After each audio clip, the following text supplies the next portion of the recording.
क्या मन को पूरी तरह शांत किया जा सकता है? क्या इंसान बिना किसी डर और चिंता के जीवन जी सकता है? आज भगवद गीता के 6ठे अध्याय में आपको मिलेंगे ऐसे रहस्य जो आपके मन, ध्यान और जीवन बदल सकता है। वीडियो को अंत तक जरूर देखिए, क्योंकि अंत में एक ऐसा संदेश है जो हर व्यक्ति के जीवन में शांति ला सकता है। मन और इंद्रिय सहित शरीर को वश में रखने वाला, आशा रहित और संग्रह हरित योगी अकेला ही एकांत स्थान में स्थित होकर आत्मा को निरंतर परमात्मा में लगावे। शुद्ध भूमि में जिसके ऊपर क्रमशः कुशा, मृगछाला और वस्त्र बिछे हैं, जो न बहुत ऊंचा है और न बहुत नीचा, ऐसे अपने आसन को स्थिर स्थापन करके उस आसन पर बैठकर चित्त और इंद्रियों की क्रियाओं को वश में रखते हुए मन को एकाग्र करके अंतःकरण की शुद्धि के लिए योग का अभ्यास करें। काया, सिर और गले को समान एवं अचल धारण करके और स्थिर होकर अपनी नासिका के अग्रभाग पर दृष्टि जमाकर अन्य दिशाओं को न देखता हुआ ब्रह्मचारी के व्रत में स्थित, भय रहित तथा भली भांति शांत अंतःकरण वाला सावधान योगी मन को रोककर मुझ में चित्त वाला और मेरे प्राण होकर स्थित होवे। वश में किए हुए मन वाला योगी इस प्रकार आत्मा को निरंतर मुझ परमेश्वर के स्वरूप में लगाता हुआ मुझ में रहने वाली परमानंद की पराकाष्ठा रूप शांति को प्राप्त होता है। हे अर्जुन, यह योग न तो बहुत खाने वाले का, न बिल्कुल न खाने वाले का, न बहुत शयन करने का स्वभाव वाले का और न सदा जागने वाले का ही सिद्ध होता है। अगर आपको अभी तक लग रहा है कि गीता केवल धार्मिक ग्रंथ है, तो अगले कुछ मिनट आपकी सोच बदल देंगे, क्योंकि इस अध्याय में श्री कृष्ण बताते हैं मनुष्य का सबसे बड़ा मित्र उसका मन है और सबसे बड़ा शत्रु भी मन है। दुखों का नाश करने वाला योग तो यथा योग्य आहार विहार करने वाले का, कर्मों में यथा योग्य चेष्टा करने वाले का और यथा योग्य सोने तथा जागने वाले का ही सिद्ध होता है। अत्यंत वश में किया हुआ चित्त जिस काल में परमात्मा में ही भली भांति स्थित हो जाता है, उस काल में संपूर्ण भोगों से स्पृहा रहित पुरुष योग युक्त है, ऐसा कहा जाता है। जिस प्रकार वायु रहित स्थान में स्थित दीपक चलायमान नहीं होता, वैसे ही उपमा परमात्मा के ध्यान में लगे हुए योगी के जीते हुए चित्त की कही गई है। योग के अभ्यास से निरुद्ध चित्त जिस अवस्था में उपराम हो जाता है और जिस अवस्था में परमात्मा के ध्यान से शुद्ध हुई सूक्ष्म बुद्धि द्वारा परमात्मा को साक्षात करता हुआ सच्चिदानंद घन परमात्मा में ही संतुष्ट रहता है।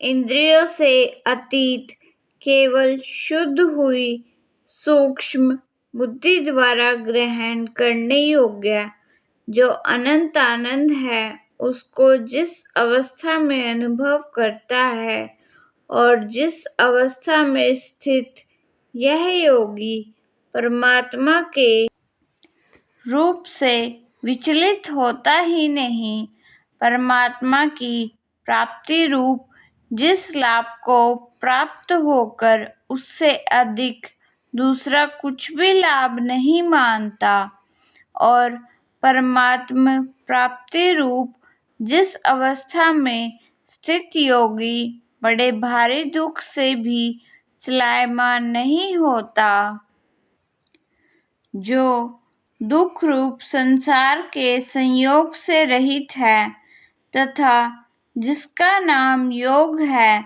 उसको जानना चाहिए।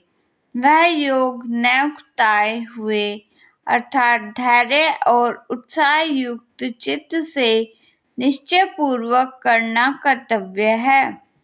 संकल्प से उत्पन्न होने वाली संपूर्ण कामनाओं को निशेष रूप से त्याग कर और मन के द्वारा इंद्रियों के समुदाय को सभी ओर से भली भांति रोककर क्रम से अभ्यास करता हुआ उपरति को प्राप्त हो तथा धैर्य युक्त बुद्धि के द्वारा मन को परमात्मा में स्थित करके परमात्मा के सिवा और कुछ भी चिंतन न करे। यह स्थिर न रहने वाला और चंचल मन जिस जिस शब्द आदि विषय के निमित्त से संसार में विचरता है, उस विषय से रोककर यानी हटाकर इसे बार बार परमात्मा में ही निरुक्त करें।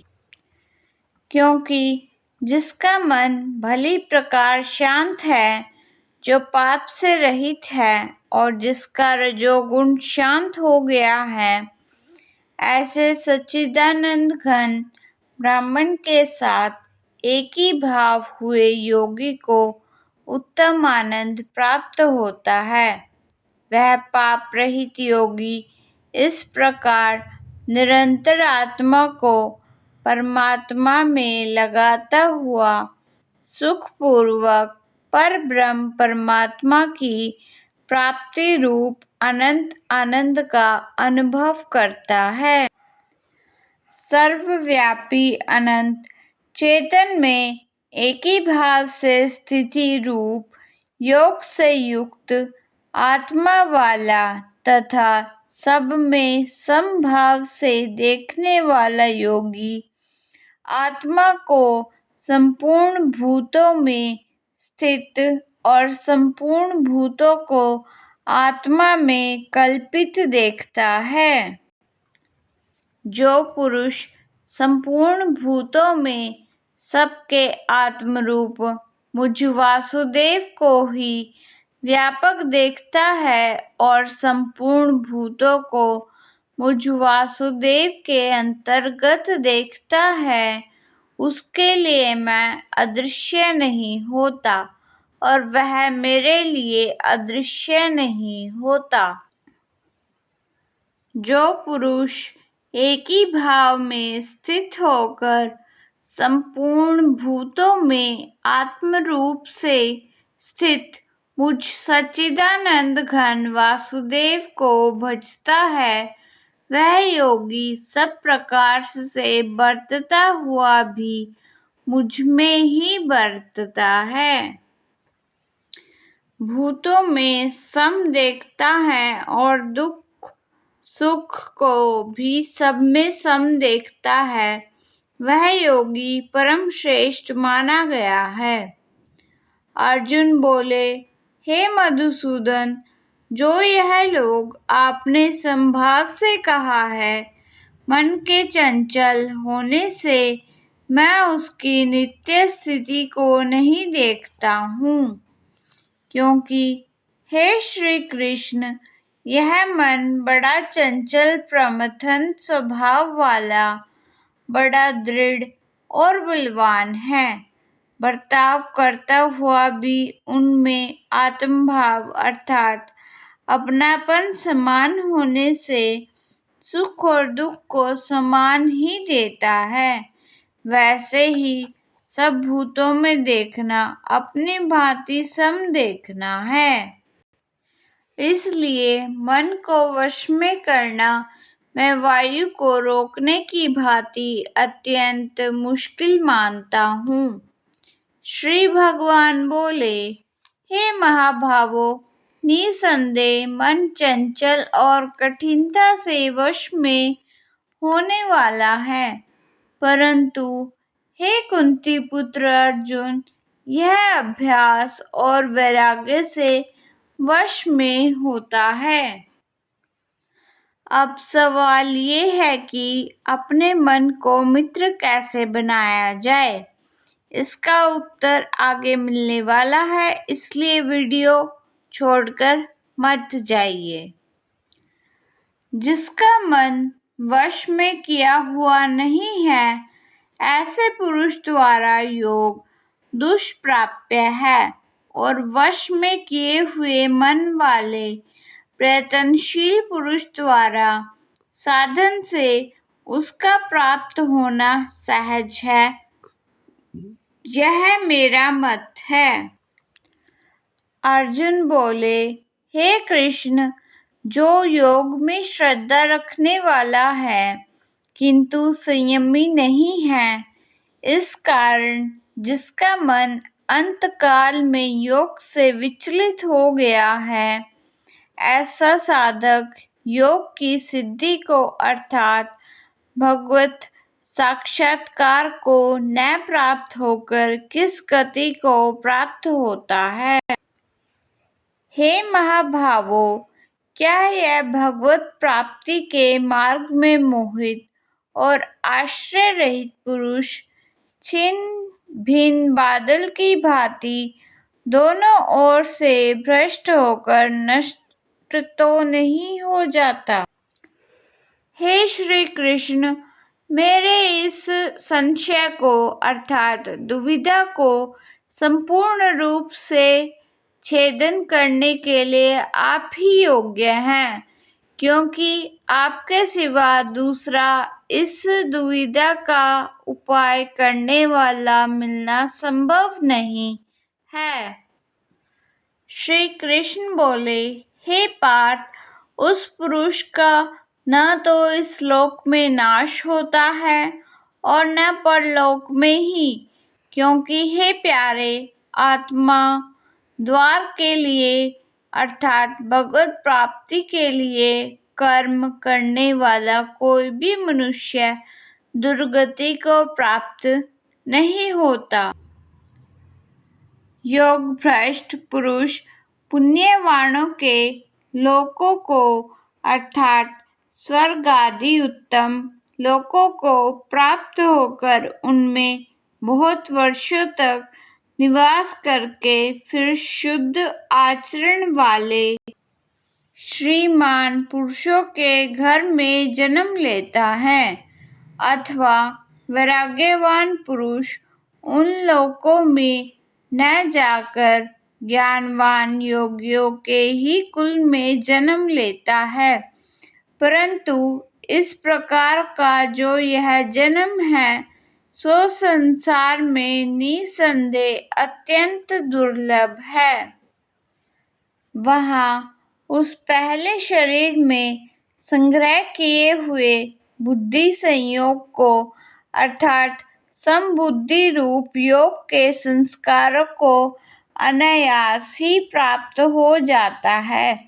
परमात्मा, हे कुरुनंदन, उसके प्रभाव से वह फिर परमात्मा की प्राप्ति रूप सिद्धि के लिए पहले से भी बढ़कर प्रयत्न करता है। वह श्रीमानों के घर में जन्म लेने वाला योग भ्रष्ट पराधीन हुआ भी उस पहले के अभ्यास से ही निसंदेह भगवान की ओर आकर्षित किया जाता है तथा समबुद्धि रूप योग का जिज्ञासु भी वेद में कहे हुए सकाम कर्मों के फल को उल्लंघन कर जाता है, परंतु प्रयत्न पूर्वक अभ्यास करने वाला योगी तो पिछले अनेक जन्मों के संस्कार बल से इसी जन्म में संसिद्ध होकर संपूर्ण पापों से रहित हो फिर तत्काल ही परम गति को प्राप्त हो जाता है। योगी तपस्वियों से श्रेष्ठ है, शास्त्र ज्ञानियों से भी श्रेष्ठ माना गया है और सकाम कर्म करने वालों से भी योगी श्रेष्ठ है। इससे हे अर्जुन, तू योगी हो। संपूर्ण योगियों में भी जो श्रद्धावान योगी मुझ में लगे हुए अंतरात्मा से मुझको निरंतर भजता है, वह योगी मुझे परम श्रेष्ठ मान्य है। तो ये था भगवत गीता के 6ठे अध्याय का अद्भुत संदेश। अगर मन को जीत लिया तो जीवन की आधी समस्याएं स्वयं समाप्त हो जाती हैं। बताइए, इस अध्याय की कौन सी बात ने आपको सबसे ज्यादा प्रभावित किया? कमेंट में जरूर लिखें।